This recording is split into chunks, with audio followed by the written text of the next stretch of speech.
Today we're going to talk about living things.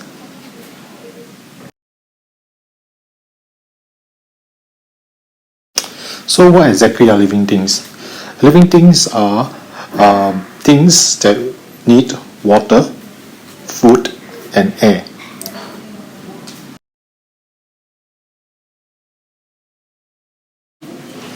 There are three important characteristics of living things. The first characteristics, or the most important characteristics that living things have, is that it can grow, right? From young, it can grow to become adults.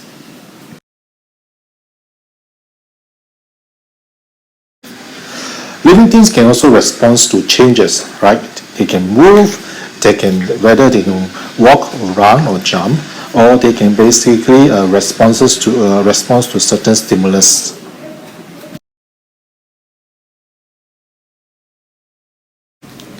The last characteristics of living things is that they can reproduce and share the continuity of their species or their kind, right? Such that when you reproduce and when you die off, it can continue actually producing offsprings.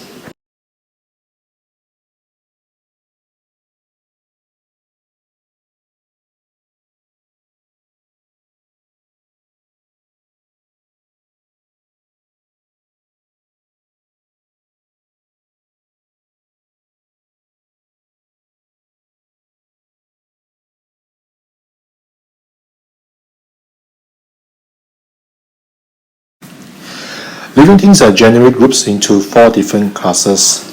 They are plants, animals, fungi, and bacteria.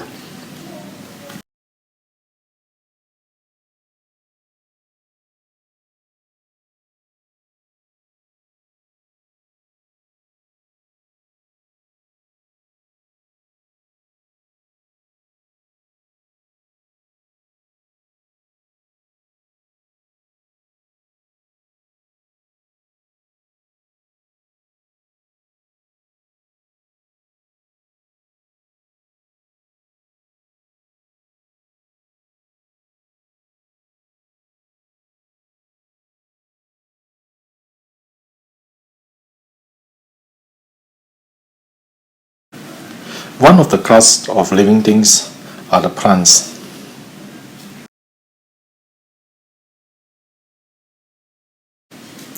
As you can see from the diagram here, right, the parts of a plant consist of the shoot system and the root system.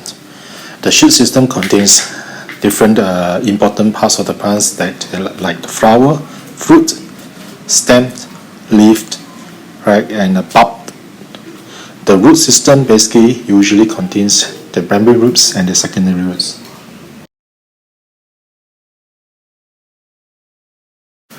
So let's look at the shoot system. The shoot, what does it do? Why is it important? The shoot contains xylem and phloem. Basically, they are channels whereby the plants can actually transport food and water. Most importantly, the shoots support and hold up the leaves and other plant structures.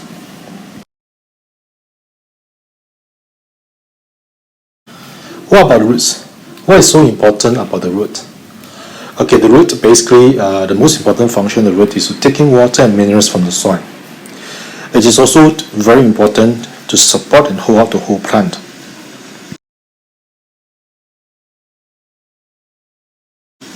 Another important part of a plant is the leaf.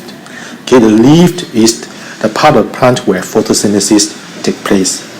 Okay, for photosynthesis to occur, the plant requires a green pigment called the chlorophyll. On the leaf, there is another structure known as the stoma, which is an opening for the plant to exchange gases with the environment.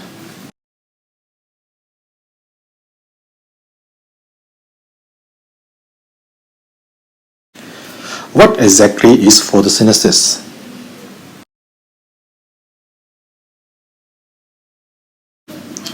Photosynthesis is an important process in which the green plants make use of the green pigment chlorophyll on the leaf to convert carbon dioxide and water into food and oxygen.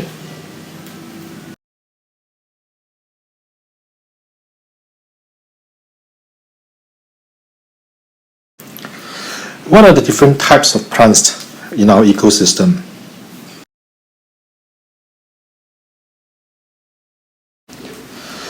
We can boldly divide the plants into two different kinds. We have the flowering plants and the non-flowering plants.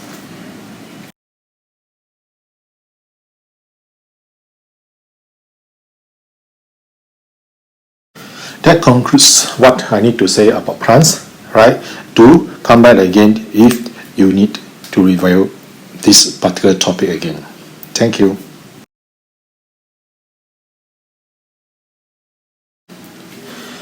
One of the class of animals that we need to actually be familiar with are the amphibians.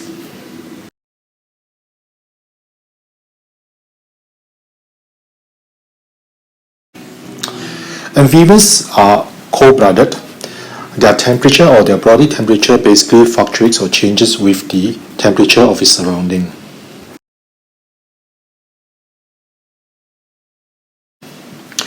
Amphibians are able to live both on land and in water, such as frogs and toads. You can see them swimming in the water, or you can basically see them hopping around or jumping around on land.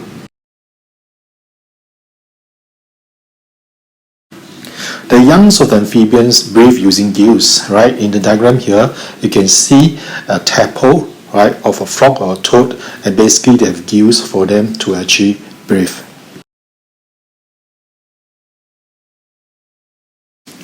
The adult amphibians breathe using their lungs and their skin.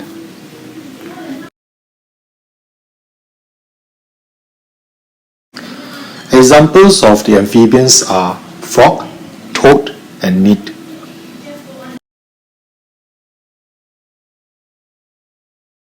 That concludes the chapter on amphibians. Please revisit these slides again if you want to actually revise what about amphibians that you need to learn. Thank you.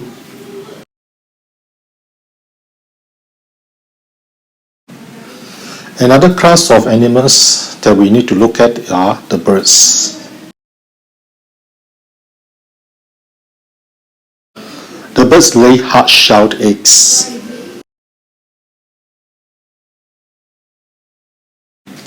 The bodies of the birds are usually covered with feathers.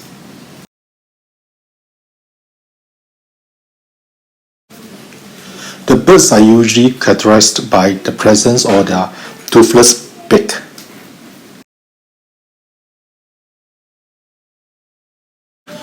The birds are warm-blooded.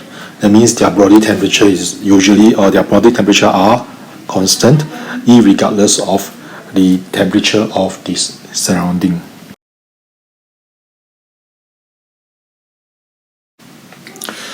The birds breathe using their lungs.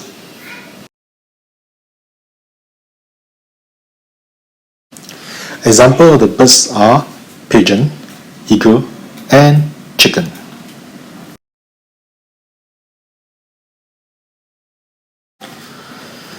Thank you for listening. Right, if you need to revise on these birds again, please do visit the slides again. Thank you.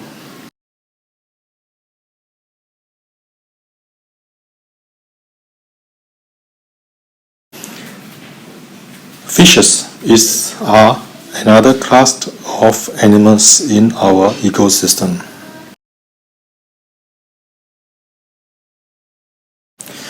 Fishes are cold-blooded. Their body temperature fluctuates or changes with the temperature of the water that surrounds them. Fishes breathe using their gills.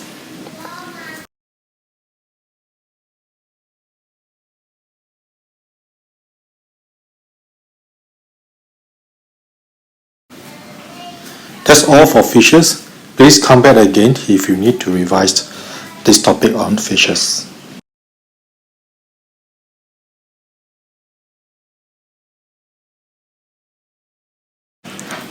Insects belongs to a class of the animals kingdom.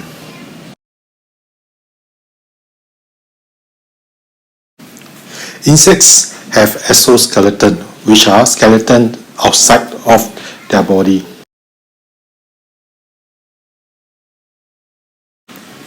Insect's body is actually usually made up of three parts: the head, the thorax, the middle, and the abdomen.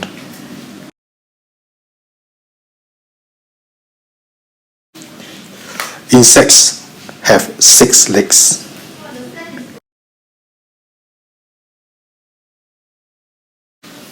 Examples of insects are bees, beetle, and ladybird.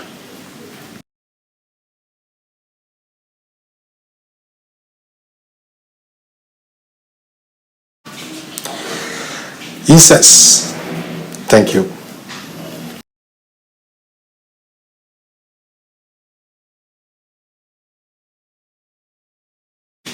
The mammals represents an important class of animal.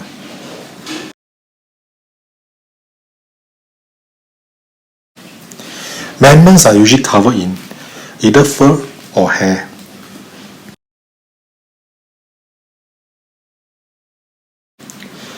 Mammals usually feed their youngs with their milk, or in short, they milk the youngs.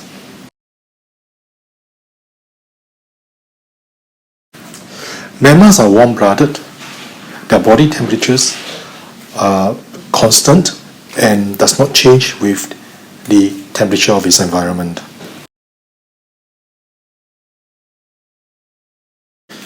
Mammals have ears, and inside their ears there are 3 middle ear bones.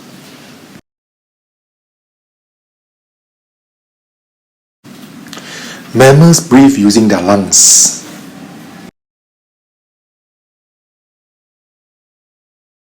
Examples of mammals include us, human, monkeys, and your best friend, the dog.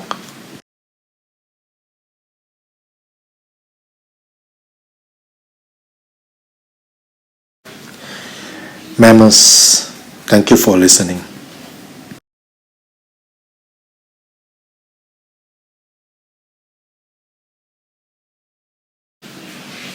Reptiles represents one of the class of animals present in our ecosystem.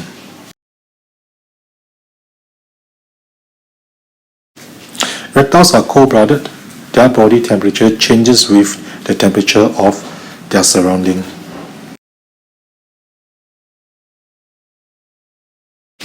Reptiles reproduce by laying eggs.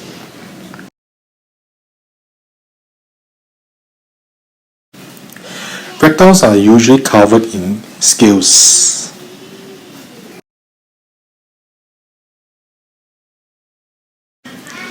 Reptiles breathe using their lungs and skin.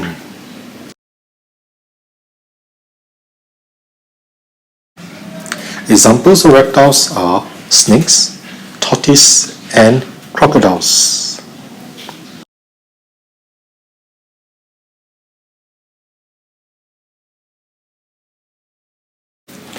Reptiles. Thank you for listening.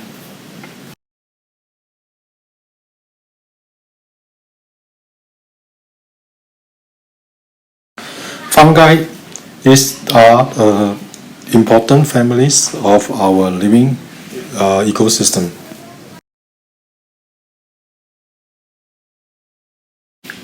One examples or fungi are the mushrooms.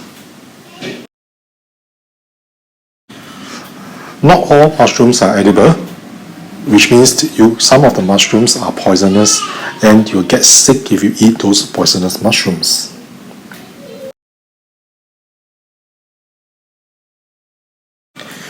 Another type of very common fungi is the mole. Okay, in the diagram you see mole growing on a piece of steel bread. Mole is actually responsible for spoilage of a lot of food materials.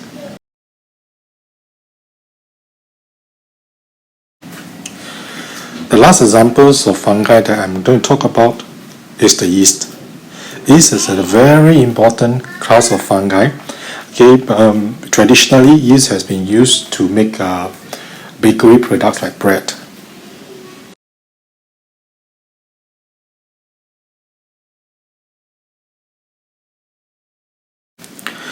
Fungi. Thank you for listening.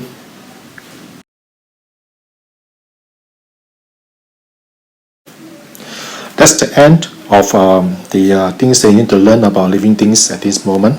Thank you for listening.